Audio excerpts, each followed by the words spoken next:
Hello dear student, welcome back for the next lecture. जहाँ तक कि अभी तक हमने जो 6-7 लेक्चर हमने किए हैं उसमें से हमने मियोसिस और माइटोसिस को कम्प्लीटली कवर करने की कोशिश किया है और वो पूरा लगभग चैप्टर कंप्लीट हो चुका है विथ सम सब टॉपिक्स। जो छोटे छोटे टॉपिक्स हैं वो बचे हैं जो आज के लेक्चर में हम लोग कंटिन्यू करेंगे। और अभी तक के टॉपिक्स में जो हमने मियोसिस को पढ़ा, माइटोसिस को पढ़ा, इंटरफेस को पढ़ा, जो पूरे डिटेल्ड स्टडी जो हमने करी थी on the basis of NEET, ये आपको नीट में भी काम आएगा, स्टेट बोर्ड में भी काम आएगा, सीबीएसई वाले बच्चों के भी काम आएगा। मतलब आप एक कंबाइंड स्टडी आपने पढ़ा है। हम उसे बाइफरकेट नहीं कर रहे कि भाई स्टेट का है, ये सीबीएसई का है या फिर ये नीट का है। आपने जो भी पढ़ा है वो हर बोर्ड में है, कहीं कुछ डिफरेंस नहीं है। तो प्लीज आप इस सोच से थोड़ा सा बाहर बढ़ेंगे, आप उसको नेग्लेक्ट करेंगे। Always try to do something different from the other population. तो आज के लेक्चर को स्टार्ट करने से पहले मैं आपको फिर कहूंगा कि आप इस चैनल को जितना ज़्यादा हो सके उतना ज़्यादा प्रमोट करें और सब्सक्राइब अगर नहीं किए हैं तो सब्सक्राइब कीजिए, लाइक कीजिए और जितना ज़्यादा से ज़्यादा हो सके उसे शेयर कीजिए। तो अभी तक जो हमने मियोसिस और माइटोसिस के बारे में पढ़ा है, तो on the basis of that study हम माइटोसिस और मियोसिस के सिग्निफिकेंस के बारे में पढ़ेंगे कि उसकी अहमियत कहाँ तक है, कितना जरूरी है। So we will start with the topic significance of mitosis. Mitosis की क्या अहमियत है ये हम लोग देखने की कोशिश करेंगे।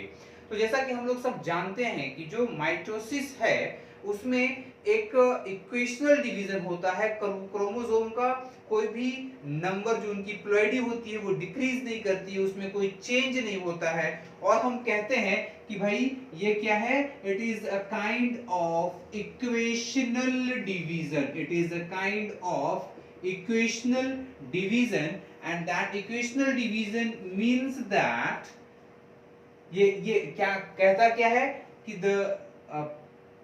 genome, the genomic nature, the genomic nature of daughter cell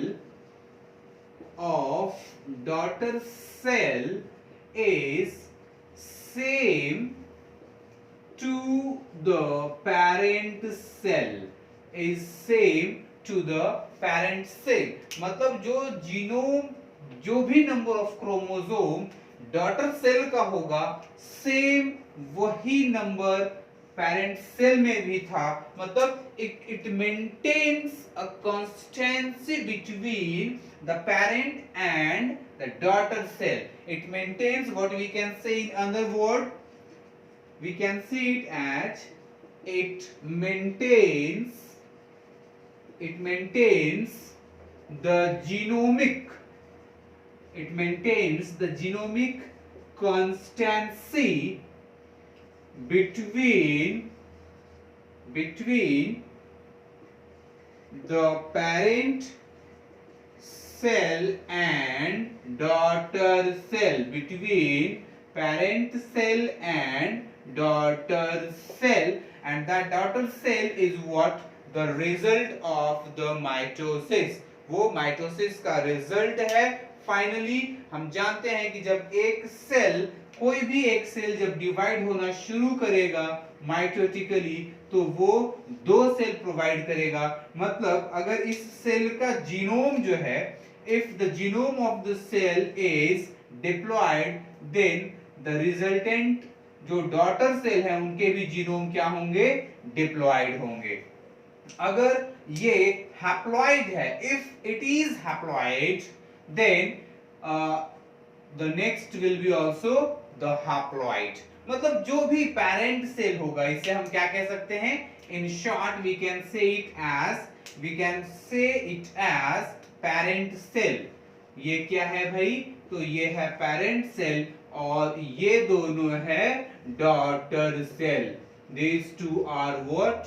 daughter cell. ये दोनों डॉटर सेल है। तो दोनों के जीनोम जो हैं वो सेम होंगे। अब जैसा कि हम देख रहे हैं, हमने एक बात करी डिप्लॉइड सेल की जो कि सोमैटिक सेल्स होंगे, एक हमने बात किया हैप्लॉइड सेल की। And haploid cells are generally the germ cell which is responsible for the germination of next layer or next generation, or which is responsible for the zygote formation, जो किसी एक organism के next generation के लिए responsible होगा, उसे हम germ cell कहते हैं। तो जो दूसरा नेक्स्ट इंपॉर्टेंट सिग्निफिकेंस होता है कि हम यहीं से कह सकते हैं कि it occurs in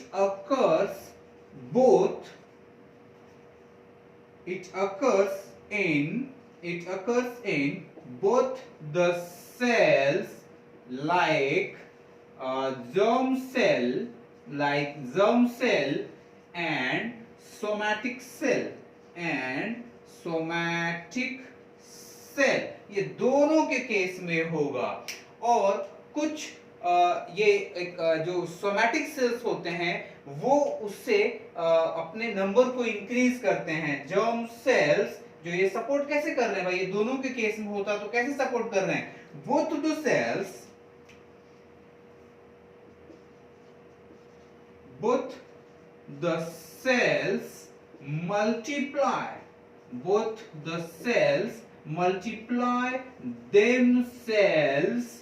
the cells multiply themselves by mitotic division, और इसी को हम माइटोसिस भी कह सकते हैं। माइटोसिस प्रोसेस के थ्रू ये अपने आप को मल्टीप्लाई करते हैं।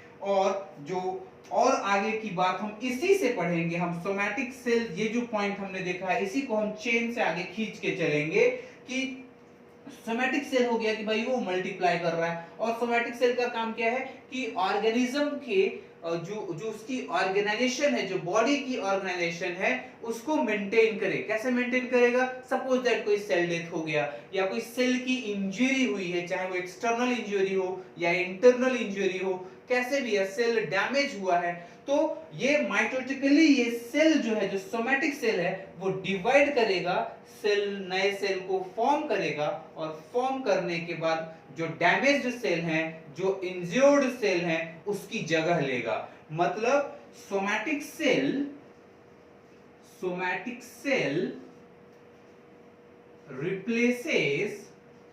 replaces the injured or damaged cells by the help of mitosis.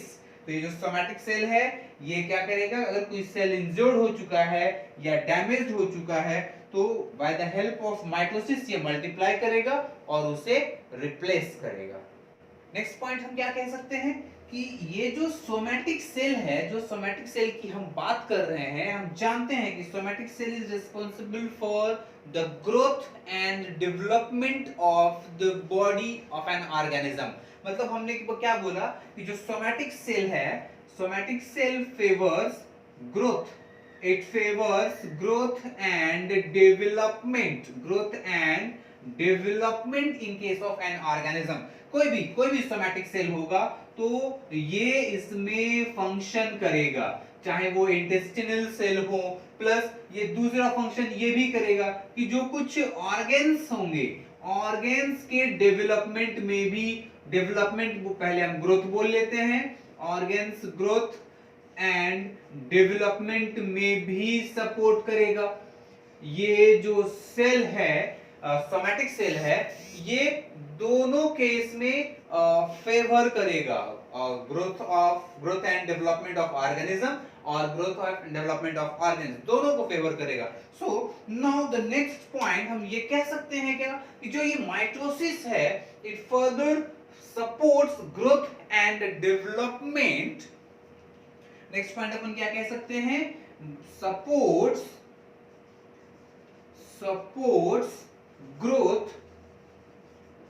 growth and development किसके केस में? Development in the case of organism. जब हम ऑर्गेनिज्म की बात कर लेते हैं तो उसमें सारे भी जो ऑर्गेन्स होंगे, जो सेल्स होंगे, जो टिश्यूज होंगे, जो ऑर्गन सिस्टम होगा, हर किसी का हम बात उसमें कर लेते हैं, क्योंकि ऑर्गेनिज्म में सारी चीजें प्रेजेंट है। सेल का भी रोल है, सेल की भी कॉम्प्लेक्सिटी है, टिश्यू कॉम्प्लेक्सिटी है, ऑर्गन लेवल कॉम्प्लेक्सिटी है, ऑर्गन सिस्टम लेवल पे भी कॉम्प्लेक्सिटी है। तो इस पॉइंट से हम इसको भी कवर कर सकते हैं। नेक्स्ट क्या कह सकते हैं? अभी तक हमने क्या देखा भाई कि जो यह माइटोसिस जो है वो एक तरह से ग्रोथ एंड डेवलपमेंट में फंक्शन कर रहा है। अगला एक बहुत ही इंपॉर्टेंट पॉइंट है इसमें कि ये जो है that particular mitosis favours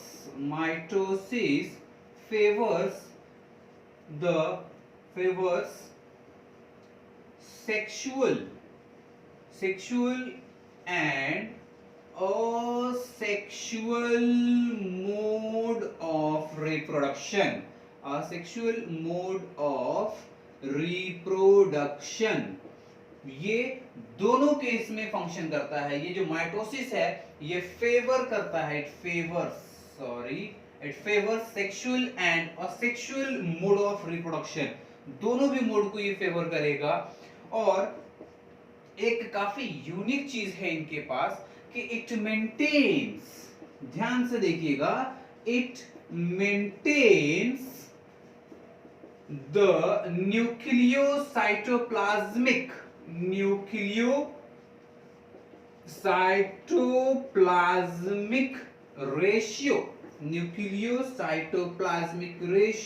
of the cell, nucleocytoplasmic ratio of the cell.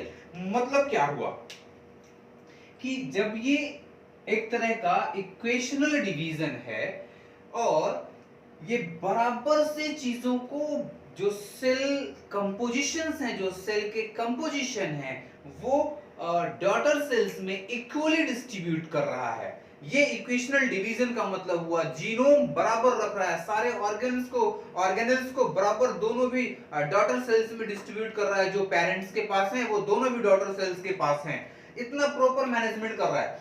तो न्यूक्लियोसाइटोप्लाज्मिक रेशियो का मतलब क्या हुआ? जैसे मान लीजिए कि कोई एक सेल है, ठीक है, सेल के अंदर न्यूक्लियस भी होगा, तो ये जो न्यूक्लियस है ये कितना स्पेस कवर करके है, साइटोप्लाज्मिक पार्ट कितना है, तो जो न्यूक्लियस का जो वॉल्यूम होगा upon the volume of cytoplasm, कितना स्पेस ऑक्युपाइड है, वो रेशियो जरूरी होती है। तो इसका जो इंपॉर्टेंस होता है, ये न्यूक्लियोसाइटोप्लाज्मिक रेशियो का जो इंपॉर्टेंस होता है वो सेल के मतलब जो उसकी क्या कह सकते हैं, सेल का फास्ट रेट, एक तरह से उसका मेटाबॉलिक रेट कैसा होगा, वो कैसा बिहेव करेगा सेल, वो न्यूक्लियोसाइटोप्लाज्मिक रेशियो पे डिपेंड करता है। और इसको ये मेंटेन करके रखता है, इसको कहीं भी बहकने नहीं देता, उनको कहीं चेंज नहीं होने देता। क्योंकि अगर मान लीजिए एक मसल सेल डिवाइड हुआ है और उसका किसी का मान लीजिए ये जो पेरेंट सेल है, ये जो पेरेंट सेल है इसका जो न्यूक्लियोसाइटोप्लाज्मिक रेशियो है मान लीजिए 1.2 है, दूसरा जो इसका न्यूक्लियोसाइटोप्लाज्मिक रेशियो है इसका 1.8 हो गया है। This is what the daughter cell, ये डॉटर सेल है, इनका ये 1.8 हो गया, ये 1.3 मान लेते हैं। तो यहाँ पे क्या हुआ है कि जो पेरेंट का जो न्यूक्लियोसाइटोप्लाज्मिक रेशियो थी वो डॉटर सेल से डिफरेंट हो गया। तो जब ये डिफरेंट हो जाएगा तो these daughter cell can not behave like the parent cell, these two are not very similar to the parent cell। इनकी जो मॉर्फोलॉजी होगी, जो इनका एक्सप्रेशन होगा is not similar to the parent cell। जो इनका मेटाबॉलिक रेट होगा, जो इनका मेटाबॉलिज्म होगा is also different in comparison to the parent cell। So this particular nucleocytoplasmic ratio plays a very important role in maintaining everything of the cell. Cell के बहुत सारे part को बहुत प्रॉपर तरीके से ये न्यूक्लियोसाइटोप्लाज्मिक रेशियो मेंटेन करता है, और ये फैक्टर है, it is one of the factor. जब मैं आपको सेल चैप्टर को बहुत डिटेल में नीट लेवल पे पढ़ाऊंगा तो वहां पे मैं आपको इसका एक जो इंपॉर्टेंट रोल है कि कैसे ये मेटाबॉलिक रेट को अफेक्ट करता है, क्या अगर रेशियो बढ़ता है तो क्या होता है, घटता है तो क्या होता है, ये सारी चीजें मैं आपको बताऊंगा।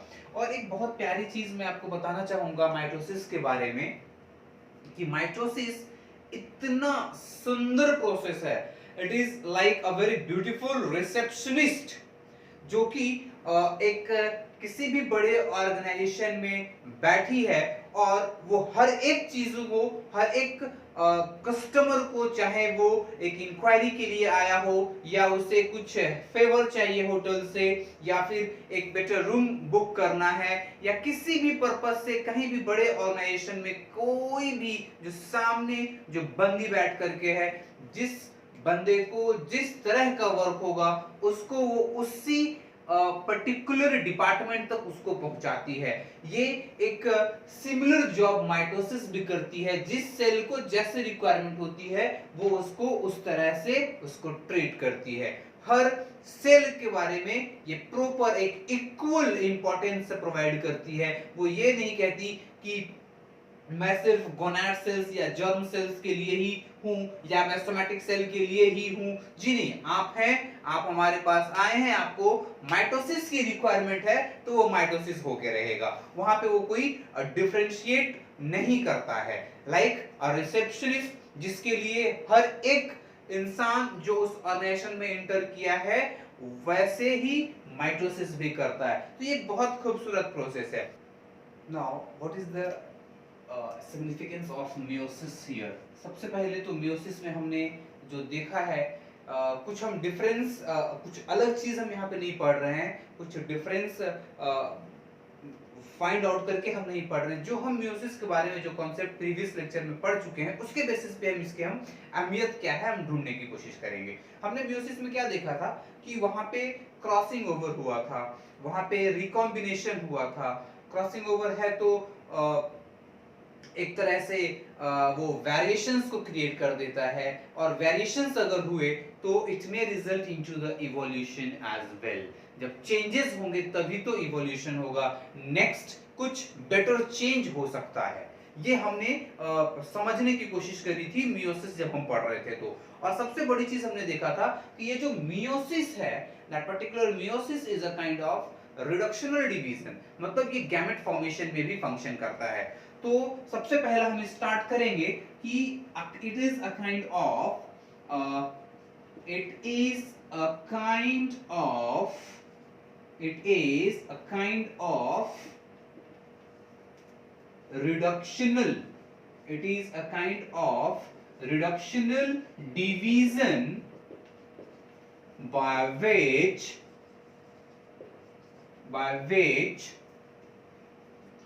the genome of newly formed daughter cells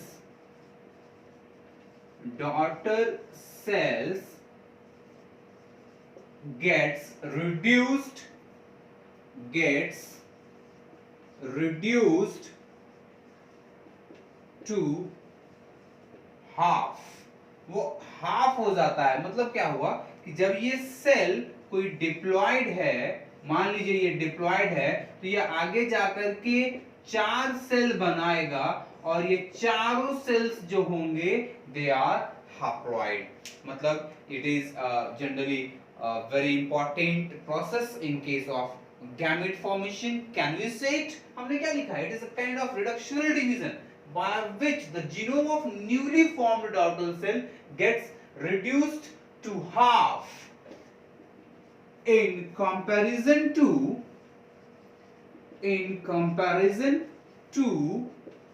the parent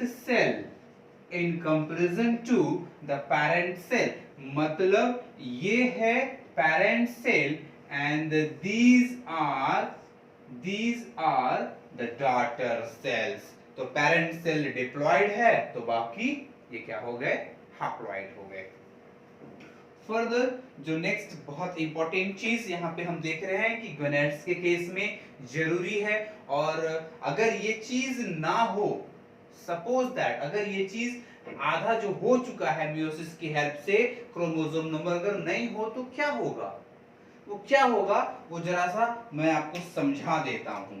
जैसे मान लीजिए कि ये मेल पार्टनर है और ये फीमेल पार्टनर है, इनके पास, मैं ह्यूमंस का ही एग्जांपल लेता हूं, 46 क्रोमोसोम है, इनके पास भी 46 क्रोमोसोम है।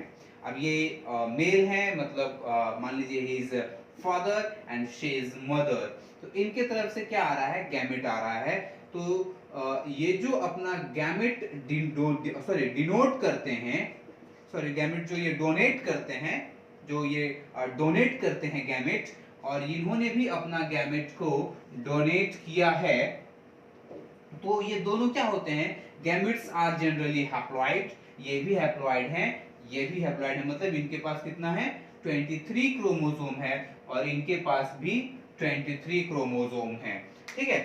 तो अब ये दोनों जब आगे इनका फ्यूजन होता है, इनका जब फ्यूजन होता है, क्या हुआ, फ्यूजन ऑफ गैमेट्स, यहाँ पे क्या हुआ है भाई, here occur fusion of gametes, यहाँ पे गैमेटेंजियल फ्यूजन हुआ है, गैमेटेंजियल नहीं, गैमेट्स के फ्यूजन हुए हैं, तो ये क्या हो गया, फर्दर ये n plus n it becomes 2n, तो जो दो गैमेट फ्यूज करते हैं तो यहाँ पे फॉर्मेशन होता है जाइगोट का, यहाँ पे जो फॉर्मेशन होता है वो किसका होता है, जाइगोट का होता है, and that particular zygote is diploid. यहाँ पर भी हमने क्या देखा था, ये जो पेरेंट्स हैं, ये पेरेंट्स क्या हैं भाई, ये भी डिप्लॉयड हैं, ये भी डिप्लॉयड हैं, जाइगोट भी कितना हो गया, डिप्लॉयड हो गया, हुआ ना, ये भी डिप्लॉयड हो गया। तो अब इनका नंबर जरा सा काउंट कर लेते हैं, अगर n is equal to 23 है, यहाँ भी n is equal to 23 है, तो 23 plus 23, what is the resultant here, means that particular zygote is also having 46 chromosome, very similar to their parents. Now this is the normal mechanism occurring in case of every organism, not only in case of humans. अब एक दूसरा example, इसका दूसरा part हम cover करते हैं। जैसा मान लीजिए ये तो मियोसिस का जादू हो गया ना, ये तो मियोसिस ने ऐसा जादू किया कि जो पेरेंट्स के पास जितने नंबर ऑफ क्रोमोसोम थे, मियोसिस की वजह से जाइगोट के पास भी, इनके नेक्स्ट जनरेशन के पास भी सेम नंबर ऑफ क्रोमोसोम थे, तो क्रोमोसोम नंबर को वो मेंटेन कर रहा है हर एक जनरेशन में, ठीक है। अब अगर मान लीजिए कि हम अभी इसका एक दूसरा पार्ट भी देखते हैं, दूसरा पार्ट हम देखते हैं, इसका मतलब क्या हुआ कि हम अब ये करेंगे कि मियोसिस नहीं हो रहा है, ये तो मियोसिस हो रहा है तब ये बहुत अच्छी चीज हो गई, अब मियोसिस नहीं हो रहा है, मतलब विदाउट मियोसिस, यहाँ पे जो प्रोसेस हम अभी देखने की कोशिश करेंगे ये क्या है, विदाउट मियोसिस, मियोसिस नहीं हुआ तो क्या होगा भाई, यहाँ से मेल के तरफ से मान लीजिए इनके पास 46 क्रोमोसोम, फीमेल के पास भी 46 क्रोमोसोम, ये भी डिप्लॉयड है, ये भी डिप्लॉयड है, तो 2n is equal to 46, again ये 2n is equal to 46, ये दोनों फ्यूज किया, मान लीजिए आपने इन्होंने गैमेट्स दिए, गैमेट्स यहाँ पे फ्यूज हुआ है, यहाँ पे गैमेट्स का फ्यूजन हुआ है, गैमेट्स गेट्स फ्यूज्ड, ये फ्यूज हुए हैं, तो गैमेट्स के पास भी 46 ही है, क्योंकि मियोसिस नहीं हुआ है ना, यहाँ पे मैंने क्या बोला, मियोसिस नहीं हुआ है, तो मियोसिस प्रोसेस कुछ होता ही नहीं, मैं ऐसा कह रहा हूं, मैं अनजान हूं, सारे लोग अनजान है, मियोसिस कुछ नहीं होता है। तो जब मियोसिस नहीं होगा तो गैमेट्स के पास 46 क्रोमोसोम होंगे। तो अब देखिए बेटा, जाइगोट जो यहाँ पे बनेगा, ये जो जाइगोट यहाँ पे बना है, ये भी ये 2n plus 2n, further it becomes 4n, मतलब इनके पास जो टोटल नंबर ऑफ क्रोमोसोम्स हो जाएंगे is what, 92। In that case zygote can not survive, ये सर्वाइव ही नहीं कर पाएगा। और देख रहे हैं जो जीनोम का कंस्टिट्यूएंट था यहाँ पे, कंस्टिट्यूएंट जो जीनोम था यहाँ पे, जो 46 था पेरेंट के केस में, जाइगोट के केस में क्या हो गया है, 92 हो गया है। तो ये जो तोहफा दिया गया है कि पेरेंट्स के जितने जीनोम होंगे वो सेम होंगे जाइगोट के केस में, क्योंकि मियोसिस हुआ है जिसकी वजह से गैमेट्स का जो जो गैमेट है उसका जो क्रोमोसोमल सेट है गेट्स रिड्यूस्ड बाय हाफ, वहां पे आधा हो गया है। तो अब ये गैमेट जब फ्यूज करेगा तो बराबर इक्वल नंबर ऑफ क्रोमोसोम्स आएंगे। लेकिन अगर मियोसिस नहीं होगा तो यहाँ पे क्रोमोसोम नंबर बढ़ जाएगा। सो इट ऑल्सो फेवर्स या helps in gamete formation, it helps in gamete formation. और जब गैमेट के फॉर्मेशंस होंगे, जब गैमेट के फॉर्मेशन होंगे तब जाकर के जो जीनोम जो होगा नेक्स्ट पेरेंट के नेक्स्ट जनरेशन का वो सेम होगा। मतलब it also maintains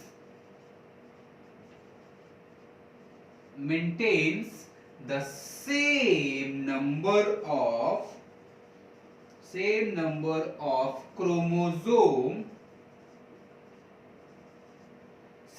of chromosome into the zygote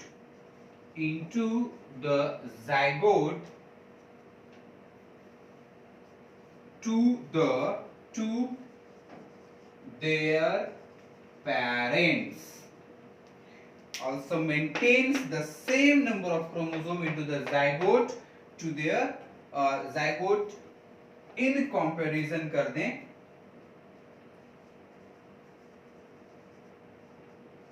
in comparison to their parents. Same number, या फिर हम दूसरे शब्दों में यहाँ पे क्या कह सकते हैं, दूसरे लैंग्वेज में हम क्या कह सकते हैं भाई, हम ये कह सकते हैं कि इनके केस में ये जो जाइगोट जो फॉर्म हुआ है या meiosis maintains the same number of chromosome from generations to generations. और वी कैन से इस सेंटेंस को दूसरे शब्दों में हम क्या कह सकते हैं, मैं यहाँ due to lack of space मैं थोड़ा सा इसे रब किए देता हूं, ठीक है, इसे मैं मिटा देता हूं और यहीं पे लिखने की कोशिश करता हूं, मैं यहीं पे लिख देने की कोशिश करता हूं। इसके बदले में, इस सेंटेंस के बदले में अपन क्या लिख सकते हैं भाई, तो अपन लिख सकते हैं meiosis maintains the same number of chromosome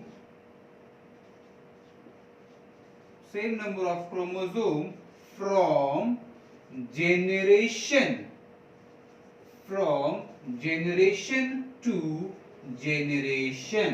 हर एक जनरेशन में वो same number of chromosome maintain करके रखता है। आप ये सेंटेंस यूज करें या आप ये सेंटेंस यूज करें या कोई थर्ड सेंटेंस यूज करें, कोई फर्क नहीं गिरता। बस दिक्कत ये है कि आप वो टर्म्स को जो कॉन्स्टेंसी है उसे हम अप्लाई करके रखेंगे। नेक्स्ट पॉइंट क्या कह सकते हैं, हम जानते हैं कि यहाँ पे क्रॉसिंग ओवर होता है, तो इन case of meiosis crossing over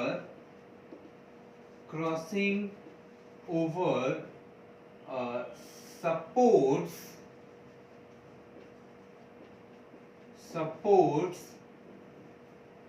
the variations in the population। किसी भी पॉपुलेशन में due to that crossing over it supports variation। क्योंकि हमने पहले भी देखा था ना कि अगर मान लीजिए क्रॉसिंग ओवर हुआ है तो ये वेरिएशन को सपोर्ट करेगा, और अगर वेरिएशंस कंटिन्यूअसली हो रहे हैं तो इट में सपोर्ट्स इवोल्यूशन एज वेल, क्योंकि क्रॉसिंग ओवर होगा तो रिकॉम्बिनेंट्स के फॉर्मेशन होंगे। This is what variations, it supports variations. और हम अपने घर में भी देख सकते हैं कि क्या हम बच्चे अपने पेरेंट्स के ट्रू कॉपी हैं क्या, उससे जो आंसर मिलेगा नहीं है। हम अपने माता पिता के एकदम 100% कॉपी नहीं है, क्योंकि वहां पे क्रॉसिंग ओवर हो रहा है। Here occurs what, crossing over. तो नेक्स्ट पॉइंट अपन ये भी यूज कर सकते हैं, it may also support, it may also support the evolution as well। ये evolution को भी सपोर्ट कर सकता है। नेक्स्ट जो सिग्निफिकेंस है मियोसिस का, ये क्या है, it allows independent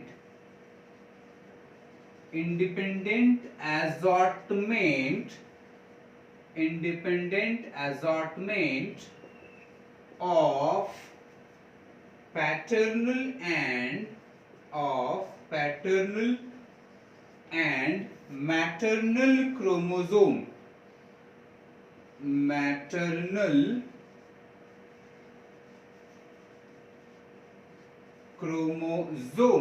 It allows independent assortment of paternal and maternal chromosomes and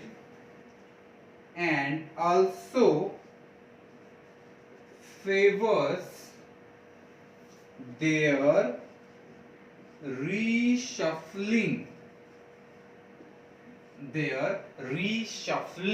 reshuffling को भी ये फेवर करेगा। तभी तो कौन सा क्रोमोसोम फादर का आना है बच्चे में या मदर का क्रोमोसोम आना है बच्चे में, ये अभी तक कोई उसको रोक नहीं सकता, कोई उसको कंट्रोल नहीं कर सकता। And that generally in that case generally occurs a meiosis process or meiotic division. So it is very significant in every aspects. Now coming to the difference between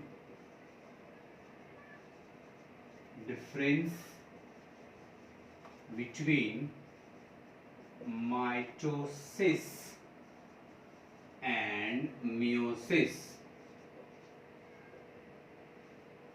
इनमें अब क्या डिफरेंसेस हैं, अब हम ये देखने की कोशिश करेंगे कि मियोसिस और माइटोसिस में क्या डिफरेंस है और किस लेवल पे इनका डिफरेंस है। ठीक है, तो मैं इस बोर्ड को दो पार्ट में डिवाइड कर देता हूं। ठीक है, पहला डिफरेंस माइटोसिस में क्या है भाई,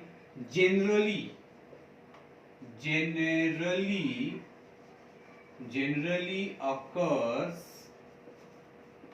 in somatic cell and in that case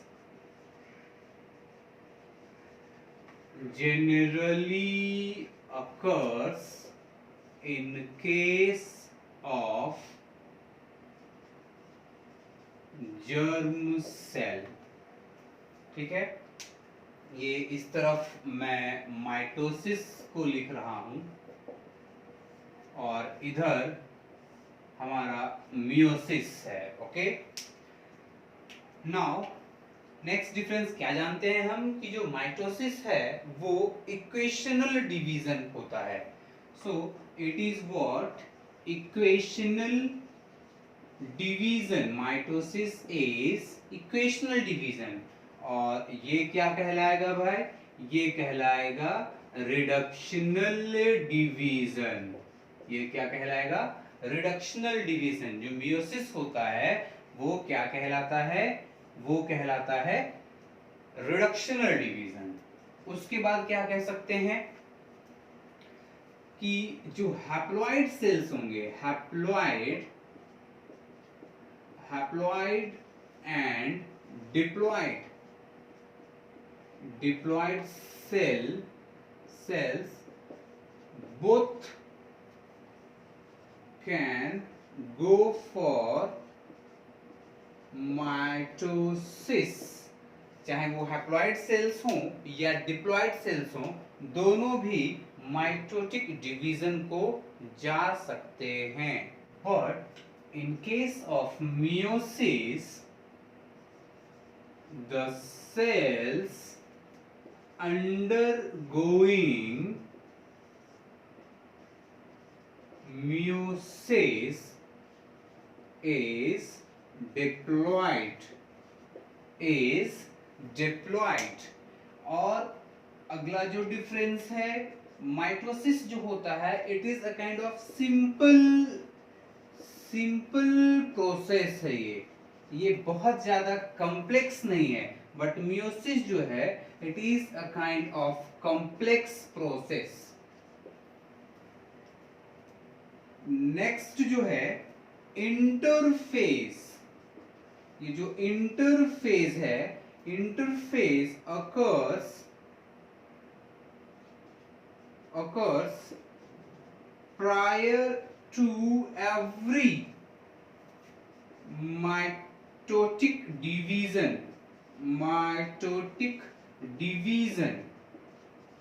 लेकिन इनके केस में क्या है,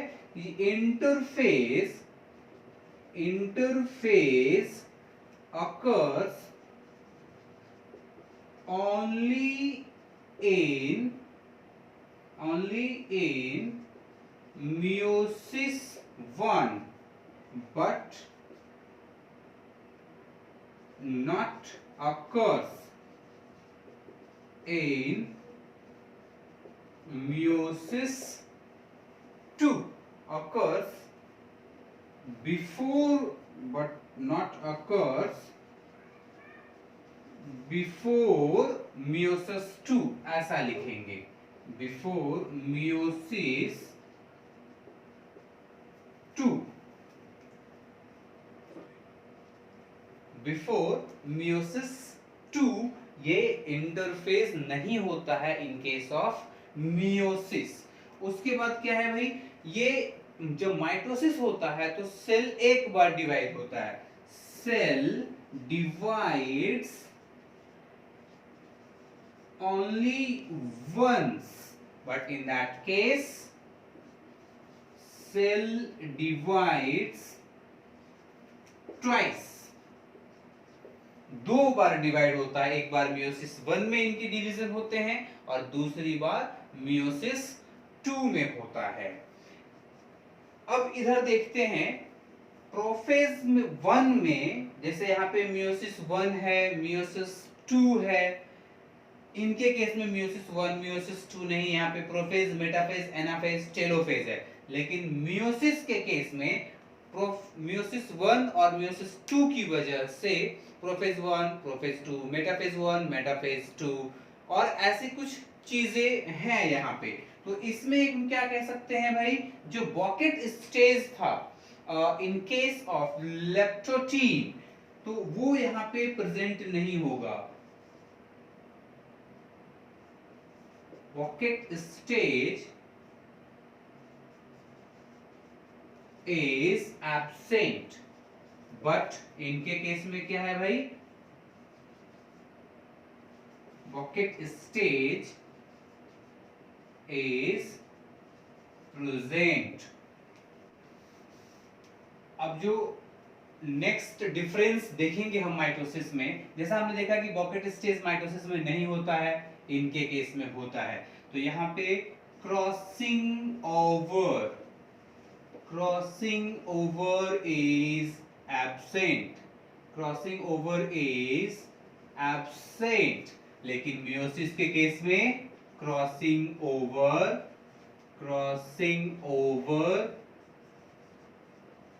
टेक्स प्लेस, क्रॉसिंग ओवर यहाँ पे होगा। उसके बाद क्या देखे भाई हमने, क्रॉसिंग ओवर हुआ है मतलब जो सिनेप्टोनेमल कॉम्प्लेक्स भी नहीं होगा, synaptonemal complex is absent, but in that case synaptonemal complex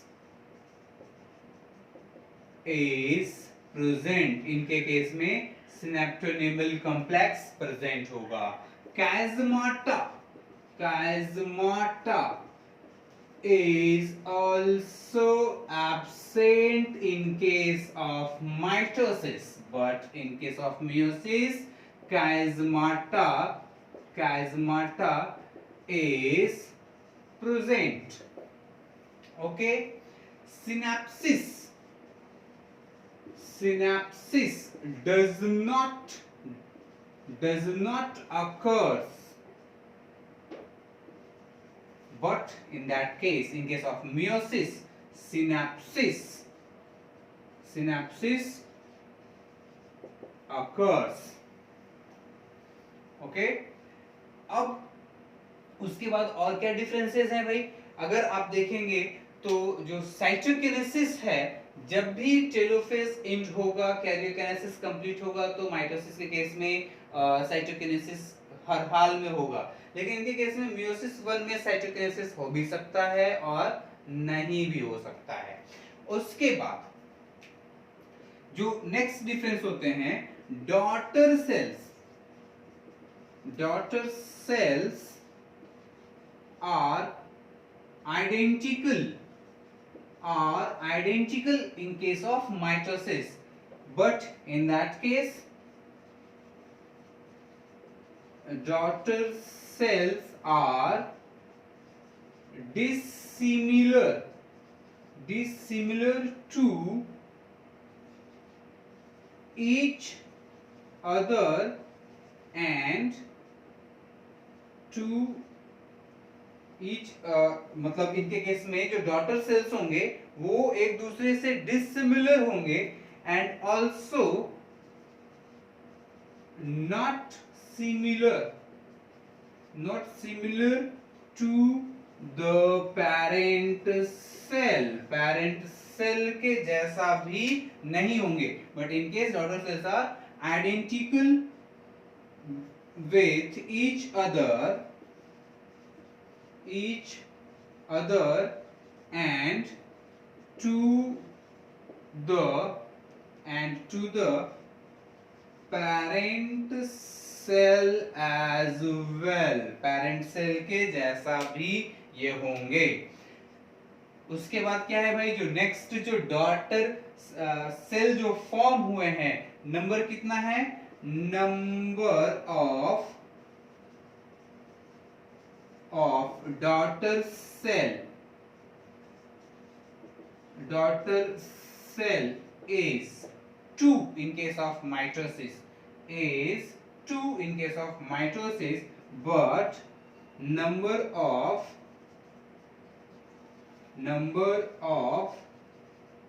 daughter cell is 4 in case of meiosis के केस में जो डॉटर सेल फॉर्म होंगे वो 4 होंगे और वो सारे एक दूसरे से डिसिमिलर होंगे। और क्या डिफरेंस अपन बना सकते हैं भाई? तो यहाँ पे सिर्फ क्रोमोसोम का सेपरेशन होता है, यहाँ पे एक मियोसिस 1 में होमोलोगस क्रोमोसोम्स के सेपरेशंस होते हैं।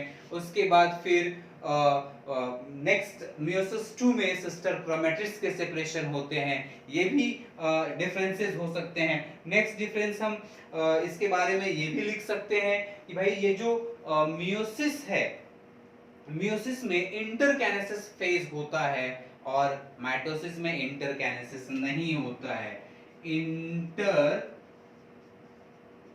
Interkinesis is not present, but in case of meiosis,